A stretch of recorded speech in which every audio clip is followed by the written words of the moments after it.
ছাত্রের নিরাপত্তা সুনিশ্চিত করো, থ্রেড কালচার বন্ধ করো।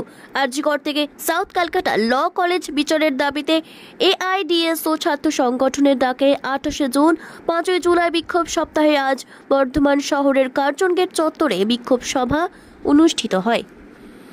একটা প্রতিষ্ঠান, সেই শিক্ষা প্রতিষ্ঠানে আপনারা দেখেছিলেন যে কিভাবে একটা পাঠরত ছাত্রীকে নৃশংসভাবে গণধর্ষণ করা হয়েছে, এবং আপনারা এও দেখেছিলেন যে এই কাণ্ডের সঙ্গে জড়িত যে মূল দোষী, যে অভিযুক্ত, তিনি কে?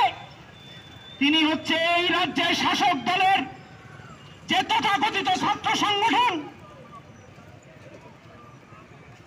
সেই ছাত্র সংগঠনের একজন নেতা এবং সেই নেতার সঙ্গে, সেই ছাত্র নেতার সঙ্গে তৃণমূলের যে বড় বড় নেতা, সেই নেতার যোগসাজশ রয়েছে। বন্ধুগণ, আমরা অত্যন্ত শঙ্কিত। তার কারণ হচ্ছে, আপনারা দেখেছিলেন যে গত 9 আগস্ট আরজিকরের সেমিনার রুমে আরজিকরের সেই জুনিয়র ডাক্তারকে যেভাবে নৃশংসভাবে ধর্ষণ করে খুন করা হয়েছিল, সেই ধর্ষণের বিচার চেয়ে, সেই খুনের বিচার চেয়ে আপনারা যখন রাস্তায় নেমেছিলেন, আপনাদের দাবি ছিল, আমাদের দাবি ছিল যে অভয়াকাণ্ডে জড়িত দোষীদের দৃষ্টান্তমূলক শাস্তি দিতে হবে।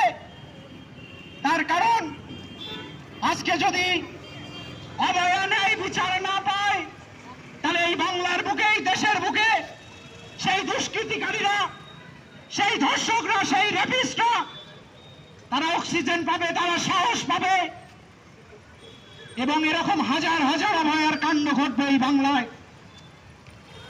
আজকে দেখুন, অভয়ার ন্যায় বিচার নেই।